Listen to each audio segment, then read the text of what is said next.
Hello, I am Mrs. Tripti Agrawal. I am making a series of videos helping and guiding parents as well as students who are preparing for competitions or any other important exam. So one thing that normally people face, children as well as parents, that they don't have a proper coordination between the two, the parents and children. बच्चों को चाहिए कि parents का एक अच्छा support मिले, parents भी देना चाहते हैं, but then somehow it happens कि वो प्रॉपरली कुछ गाइड नहीं कर पाते, या जो वो बोल रहे हैं the children are not able to take it properly, agitate हो जाते हैं, गुस्सा हो जाते हैं. व्हाट इज द रीजन, क्या बातें हैं? तो कुछ ये टिप्स हैं how to get your child listen to you. Why will the child listen to a parent? उसके लिए कुछ पॉइंट्स हमको देखना है, कुछ पॉइंट्स सोचना है. सबसे पहली चीज what parents have to keep in mind is that children follow your actions, not your words.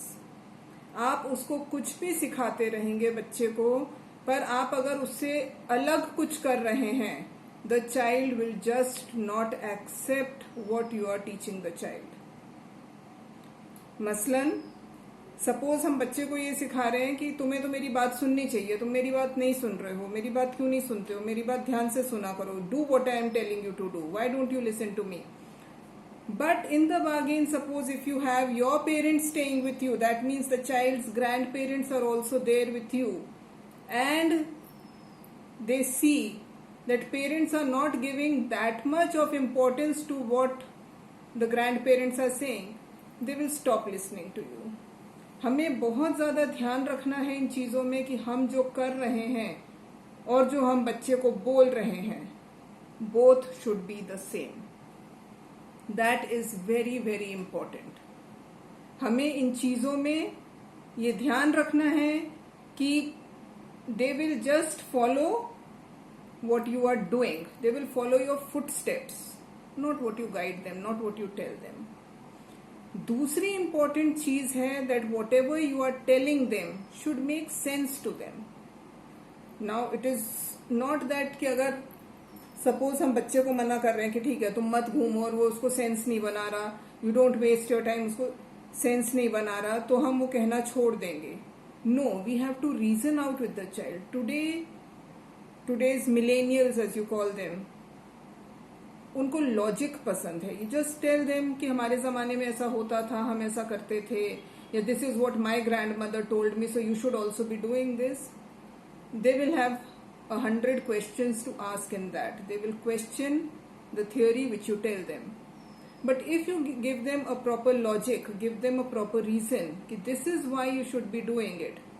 Suppose a child is too much into से सोशल मीडिया में बहुत टाइम वेस्ट कर रहे हैं, या फ्रेंड्स के साथ बहुत टाइम वेस्ट कर रहे हैं, you have to reason out properly with your child. Tell them and leave the decision to your child. That is very important and at the same time very difficult for a parent.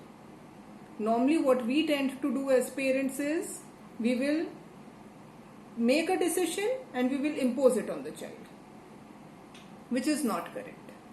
हमें हमेशा इस चीज का ध्यान रखना है कि बच्चे के ऊपर इम्पोज नहीं करना है. आप उसको बता दीजिए, प्रोज एंड कॉन्स बता दीजिए, ये ठीक है, ये ठीक नहीं है, लेट देम डिसाइड. अगर आज तुम ये व्हाट्सएप खोल के बैठे हो, या तुम फेसबुक खोल के बैठे हो, या whatever, there are an number of things which children are doing these days. So you are wasting maybe hours at a stretch. 2 घंटे कहाँ निकल जाते हैं स्क्रॉल करते करते, आपको पता ही नहीं चलता. तो if you can afford to waste 2 hours, fine, do it. That is a non-teaching, non-productive usage of internet. If you want to do it, you go ahead, do it. In the bargain, आप daily अगर 2 घंटे waste कर रहे हो, in 1 week you are wasting this much time, in a month you are wasting this much time. थोड़ा सा हम भी चीजों को लॉजिकली बात करें. मत करो मत करो मत करो से बच्चे को नहीं समझ आता. So tell them properly, tell them कि इतना ज्यादा आपका टाइम वेस्ट हो जाएगा. If still you are ready to do it, इतने टाइम वेस्ट के बाद भी you are giving good results, आप कर रहे हो, I will not stop you from doing it. ये चीजें हमें बच्चे को बतानी है। दूसरी एक बहुत इंपॉर्टेंट चीज, this is the third thing I am telling you now, a very important thing is try to keep a relaxed environment at home. That is very very important. अब इस चीज में तो बहुत सारी चीजें हैं जो मैं इंक्लूड कर सकती हूँ, बहुत चीजों के बारे में मैं बात कर सकती हूँ। In families where there are normal circumstances, properly बच्चे रह रहे हैं, पेरेंट्स हैं, मे बी एक जॉइंट फैमिली भी है, मे बी एक्सटेंडेड फैमिली है, मे बी ग्रैंड पेरेंट्स हैं, but in that if the environment is stressed, बच्चे को कुछ भी नहीं करना है उसमें। सपोज कुछ भी थोड़ा डिस्कशन हो गया, कोई हीटेड डिस्कशन हो गया, that is amongst the elders of the family, but still it affects the child, it affects the child. तो हमें ये कोशिश करनी है कि घर में एक रिलैक्स्ड एनवायरनमेंट रखें जब बच्चा अपने एग्जाम की तैयारी कर रहा है। और मे बी अगर ऐसा कुछ हो ही जाता है जहां पे कुछ ऐसे डिस्कशंस होने हैं, try to keep it out of the ears of the child. नहीं पता होना चाहिए बच्चे को। इसमें मैंने बहुत बार देखा है, there are so many cases that have come to me that during this time और मे बी इससे पहले फैमिली में, पेरेंट्स में, कपल्स में कुछ भी ऐसे डिफरेंसेस हो गए। सपोज पूरी extended family, everybody was staying together, now they are shifting, अलग हो रहे हैं। बड़ों में कुछ हुआ होगा, difference of opinion, whatever, for whatever reason they are separating, अलग हो रहे हैं बाकी घर वालों से। पर बच्चों को तो अटैचमेंट है, तो बच्चों को उसमें भी बुरा लगता है, वो भी उनके दिमाग पे बहुत हावी हो जाता है। Rather than hiding these kind of things from the children, it is better if you sit and talk.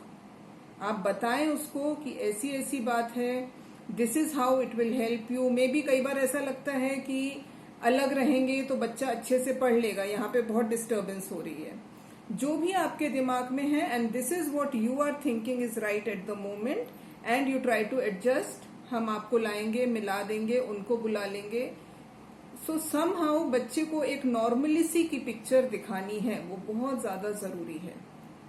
To keep things normal for the child so that it does not keep playing on the mind of the child. ये तो हो गई extended family की बात। कई बार parents में ही आपस में कुछ ना कुछ प्रॉब्लम हो जाती है, तो उसमें तो मैं बच्चों को एक बहुत स्ट्रांग मैसेज दूंगी कि what ever is happening around you, if you cannot change it, you don't have that much energy, power at this point of time in life, I will suggest for these years, this time when you're preparing for your competition, for an important exam of your life, you become very very self-centered. Don't pay too much of attention to what is going on around you. Things will settle down as they are meant to be. जिसको अलग होना है वो अलग हो जाएगा, जिसको साथ रहना है वो साथ रहेगा। किसी की हेल्थ खराब है, कुछ ना कुछ होगा, वो ठीक होगा। Whatever has to happen, if you focus on your studies somehow, उन चीजों से आप अपने आप को अलग कर लो उस टाइम के लिए जब आप अपने एग्जाम्स की तैयारी कर रहे हो। I will say it in the very meanest of the words कि आप उस समय बहुत ज्यादा सेल्फ सेंटर्ड और सेल्फिश हो जाओ। आप अपने लिए, अपनी तैयारी के लिए, उसमें क्या होगा, आप उसमें अपने लिए सेल्फिश हो गए, सेल्फ सेंटर्ड हो गए, आपने फोकस कर लिया पढ़ाई पे। Who are you helping, who are you making happy at the end of the day. आप एग्जाम में सिलेक्ट हो जाओगे, आप कुछ बन जाओगे, then you may have the power और the influence to change the things that you want to help out the people who matter to you. So that is very very important कि आप ये टाइम में, जब आप अपने exam की, आपने एक बार डिसाइड कर लिया कि मेरे को एक ये एग्जाम देना है, अच्छे से देना है, क्लियर करना है, then that should be your only focus till you sit for the exam. I will not make this video very long. यहाँ पे 2-3 टिप्स मैंने दिए हैं how to make the child listen to you. That is, you have to be a role model in your actions, not just your words. Keep the environment of the house very happy, very jovial, to the best of your ability. God forbid if there are situations which are not in your hand, then it is better if possible, to keep your child away from it.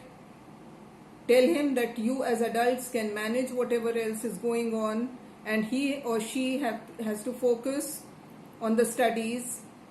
And the conversation, the things, the instructions which you give to the child should be meaningful. It should make sense to the child, have a proper logic.